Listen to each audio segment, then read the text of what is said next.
Study rider return চ্যানেলে সকলকে স্বাগত। আজ অষ্টম শ্রেণীর রায় মার্টিন প্রশ্নবিচিত্রা 2023 এই বইটি থেকে 216 নম্বর পেজের পরিবেশ ও বিজ্ঞান বিষয়ের তৃতীয় পর্যায়ক্রমিক মূল্যায়নের 4 নম্বর স্কুলের পার্ট 1-এর ভিডিও নিয়ে হাজির হয়েছি। এটি বারুইপুর হাই স্কুলের পার্ট 1-এর ভিডিও। প্রথমে আজকে আমি ফিজিক্যাল সায়েন্সের পার্টটুকু সলভ করে দেবো। একের দাগে রয়েছে সত্য বা মিথ্যা লেখো। 1. ঘর্ষণ বলের মান সংস্পর্শ তলের ক্ষেত্রফলের ওপর নির্ভর করে। মিথ্যা। 2. যখন কোনো বস্তু সাম্যাবস্থায় কোনো তরলে ভাসে তখন বস্তুর ওজনের মান এবং বস্তুর দ্বারা অপসারিত তরলের ওজনের মান সমান হয়। সত্য। 3. ধাতুর সঙ্গে অক্সিজেনের বিক্রিয়ায় গঠিত হয় আম্লিক অক্সাইড। সত্য। 4. আপতন কোণের মান মাধ্যম দুটির সংকট কোণের সমান হলে অভ্যন্তরীণ পূর্ণ প্রতিফলন হয়। মিথ্যা। 5. পিভিসি পাইপের টুকরো বায়োডিগ্রেডেবল পলিমার। মিথ্যা। 2-এর দাগে রয়েছে নিম্নলিখিত প্রশ্নগুলির উত্তর দাও। 1. দুটি সমতল দর্পণের মধ্যবর্তী কোণ 45 ডিগ্রি হলে গঠিত প্রতিবিম্বের সংখ্যা কটি হবে? প্রতিবিম্ব সংখ্যা নির্ণয় করার সূত্র হলো 360 ডিগ্রি বাই দর্পণ দুটির মাঝের কোণ -1 সমান 360 ডিগ্রি বাই, এখানে দর্পণ দুটির মাঝের কোণ দেওয়া রয়েছে 45 ডিগ্রি, -1। এটা যদি কাটাকাটি করা হয় আমরা পেয়ে যাব 8। তো 8 থেকে যদি 1 বিয়োগ করা হয় তাহলে পাবো 7টি, অর্থাৎ প্রতিবিম্ব সংখ্যা হয়ে যাবে 7টি। 2-এর দাগে রয়েছে 14C6 এবং 14N7 এদের মধ্যে সম্পর্ক কি? প্রত্যেকেরই দেখো ভর সংখ্যা, অর্থাৎ ওপরে যে নাম্বারটা রয়েছে দুজনের ক্ষেত্রেই 14। যেহেতু এদের ভর সংখ্যা সমান তাই এরা পরস্পর আইসোবার। 3-এর দাগে রয়েছে প্রোটন ও নিউট্রনের মধ্যে কোন কণার আদান প্রদানের ফলে নিউক্লিয় বলের সৃষ্টি হয়? মেসন কণিকা। 4. অক্সিজেনের কোন আইসোটোপটি প্রকৃতিতে সবচেয়ে বেশি পরিমাণে পাওয়া যায়? O16-8। 5. কার্বনে তড়িৎ পরিবাহী রূপভেদ কোনটি? গ্রাফাইট।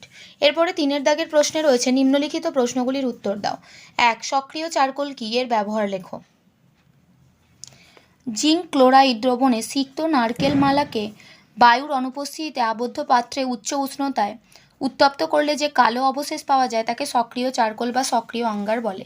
এর ব্যবহার হলো 1 নম্বর চিনি পরিশোধনে সক্রিয় অঙ্গারের অধিশোষণ ধর্মকে কাজে লাগানো হয়। 2. গ্যাস মুখোশ তৈরিতে ও কালো রং তৈরি করতে সক্রিয় চারকোল ব্যবহৃত হয়। 2-এর কোয়েশ্চেনে রয়েছে শর্তসহ ইউরিয়া তৈরির বিক্রিয়াটি লেখো। ফসল ফলাতে চাই নাইট্রোজেন ঘটিত রাসায়নিক সার। সবচেয়ে বেশি ব্যবহৃত নাইট্রোজেন ঘটিত সারগুলোর মধ্যে অন্যতম হলো ইউরিয়া। কার্বন ডাই অক্সাইড ও অ্যামোনিয়ার বিক্রিয়ায় ইউরিয়া তৈরি করা হয়। বিক্রিয়াটি হলো CO2 + 2NH3।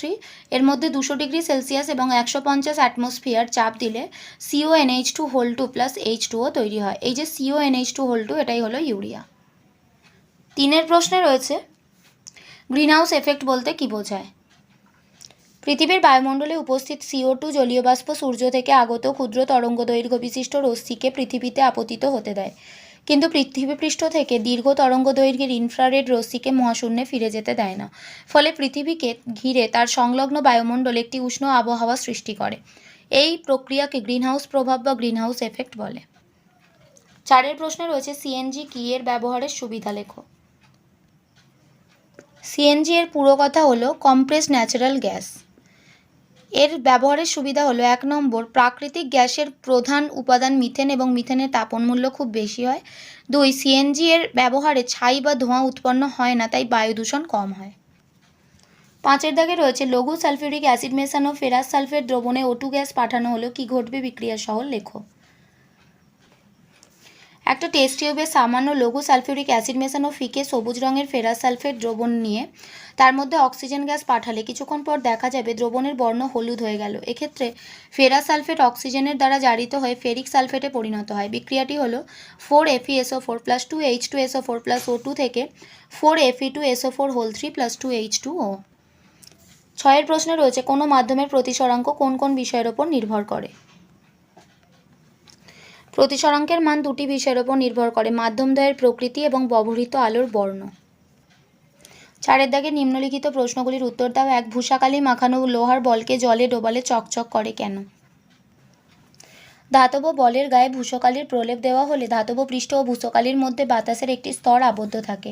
ঘনতর মাধ্যম জল থেকে লঘুতর মাধ্যম বাতাসে আলোকরশ্মি প্রবেশ করার সময় যে রশ্মিগুলি জল ও বাতাসের বিভেদ তলে মাধ্যমদ্বয়ের সংকট কোণ অপেক্ষা বেশি কোণে আপতিত হয় সেগুলির পূর্ণ প্রতিফলন ঘটে। ওই প্রতিফলনে বিভেদ তল প্রতিফলকের কাজ করে এবং ওই তল থেকে পূর্ণ প্রতিফলিত রশ্মিগুলির ঔজ্জ্বল্য সাধারণ প্রতিফলনের তুলনায় অনেক বেশি হয় বলে ওই রশ্মিগুলি চোখে পৌঁছালে বলটি চকচকে দেখায়। আলোর কোন ধর্মের জন্য আমরা নক্ষত্রদের ঝিকমিক করতে দেখি? উত্তর হবে আলোর অভ্যন্তরীণ পূর্ণ প্রতিফলনের জন্য। 2 সংকট কোণ কাকে বলে? চিত্রসহ বুঝিয়ে দাও। মরুভূমির মরীচিকা কোন ধরনের প্রতিবিম্ব? আলোকরশ্মি ঘনতর মাধ্যম পেরিয়ে লঘুতর মাধ্যমে প্রবেশ করলে প্রতিসৃত রশ্মি অভিলম্ব থেকে দূরে সরে যায়, অর্থাৎ প্রতিসরণ কোণের মান আপতন কোণ অপেক্ষা বড় হয়। যদি আপতন কোণ আই এর মান ক্রমশ বড় হতে থাকে, প্রতিসরণ কোণ আর এর মানও ক্রমশ বাড়তে থাকবে। এভাবে আপতন কোণের কোনো না কোনো মানের জন্য প্রতিসরণ কোণের মান 90 ডিগ্রি হবে, অর্থাৎ সেক্ষেত্রে প্রতিসৃত রশ্মিটি মাধ্যম দুটির বিভেদতল ঘেঁষে চলতে থাকবে। আপতন কোণের সেই মানকে ওই মাধ্যম দুটির সংকট কোণ বলা হয়। এর চিত্রটা হচ্ছে এই যে চিত্রটা, প্রথমে চিত্রটা দেখতে পাচ্ছ, এখানে হচ্ছে সংকট কোণে কোনো একটা আলো পড়ছে, অর্থাৎ আপতন কোণটা সংকট কোণ, এবং সেটা পড়ার ফলে রশ্মিটা দ্বিতীয় মাধ্যমে প্রতিসৃত না হয়ে সেই দুটো মাধ্যমের বিভেদতল বরাবর বেরিয়ে যাচ্ছে। এটাই হচ্ছে সংকট কোণের রাশিমালা, এই সংকট কোণের চিত্র। এটা ঘন মাধ্যম, এটা লঘু মাধ্যম। এই চিত্রটা আঁকতে হবে। মরুভূমির মরীচিকা অসৎবিম্ব। 3 স্বচ্ছ চুঞ্জলের মধ্য দিয়ে স্বল্প পরিমাণ CO2 চালনা করলে স্বচ্ছ চুঞ্জল ঘোলা হয়ে যায়, কিন্তু অতিরিক্ত পরিমাণ CO2 চালনা করলে ঘোলা চুঞ্জল আবার স্বচ্ছ হয়ে যায়। কারণসহ বিক্রিয়া দ্বারা ব্যাখ্যা করো। একটি ধাতব পারক্সাইডের উদাহরণ দাও। চুঞ্জলের সঙ্গে CO2 এর বিক্রিয়া অদ্রাব্য ক্যালসিয়াম কার্বনেট উৎপন্ন হয়, তাই স্বচ্ছ চুঞ্জলটি প্রথমে ঘোলা হয়ে যায়। এর বিক্রিয়াটা হলো CaOH2 প্লাস CO2 থেকে CaCO3 প্লাস H2O। আর ঘোলা চুঞ্জলে অতিরিক্ত CO2 চালনা করলে পূর্বে উৎপন্ন অদ্রাব্য ক্যালসিয়াম কার্বনেট ক্যালসিয়াম বাইকার্বনেটে পরিণত হয়। এই ক্যালসিয়াম বাইকার্বনেট জলে দ্রাব্য, তাই চুঞ্জল আবার স্বচ্ছ হয়ে যায়। এর বিক্রিয়াটি হলো CaCO3 plus CO2 plus H2O সমান HCO3 2। একটি ধাতব পারক্সাইডের উদাহরণ হলো সোডিয়াম পারক্সাইড। 4 দাগে রয়েছে উভধর্মী অক্সাইড কাকে বলে? বিক্রিয়া সহ উদাহরণ দাও। যেসব অক্সাইড অ্যাসিড ও ক্ষার উভয়ের সঙ্গে বিক্রিয়া করে লবণ ও জল উৎপন্ন করে তাকে উভধর্মী অক্সাইড বলে, যেমন জিঙ্ক অক্সাইড ZnO। এর বিক্রিয়াটি হবে 2Zn প্লাস O2 সমান 2ZnO। যখন কস্টিক সোডার দ্রবণে সিলিকন যোগ করা হয় তখন কি ঘটে? হাইড্রোলিত কি? অধাতু যেমন সিলিকনের সঙ্গে তীব্র ক্ষার যেমন NaOH অর্থাৎ সোডিয়াম হাইড্রোক্সাইড বা কস্টিক সোডা এর বিক্রিয়া হাইড্রোজেন উৎপন্ন হয়। বিক্রিয়াটি হলো Si plus 2NaOH plus H2O সমান Na2SiO3 plus 2H2। 300 degree Celsius উষ্ণতায় উত্তপ্ত ক্যালসিয়াম ধাতুর সঙ্গে হাইড্রোজেনের বিক্রিয়ায় ক্যালসিয়াম হাইড্রাইড উৎপন্ন করে। এই ক্যালসিয়াম হাইড্রাইডকে হাইড্রোলিত বলা হয়। Ca প্লাস H2 তাকে 300 ডিগ্রি সেলসিয়াস তাপমাত্রা দিলে CaH2 উৎপন্ন হয়। 6 দাগে রয়েছে গ্রাফাইট পিচ্ছিল হওয়ার কারণ কি? টেরিলিনের একটি ব্যবহার লেখো। গ্রাফাইটের কেলাস বহু সংখ্যক ষড়ভুজাকার গঠনের সমন্বয়ে গঠিত হয় ও কার্বন পরমাণুগুলি বিভিন্ন সমান্তরাল স্তরে সাজানো থাকে। এই ষড়ভুজাকার স্তরগুলির মধ্যে দূরত্ব বেশি ও আকর্ষণ বল কম, তাই ওপরের স্তরে বল প্রযুক্ত হলে সেটি নিচের স্তরের ওপর দিয়ে সহজে পিছলে যেতে পারে। তাই গ্রাফাইট নরম ও পিচ্ছিল হয়, ফলে গ্রাফাইট গুঁড়োর ওপর আঙুল পিছলে যায়।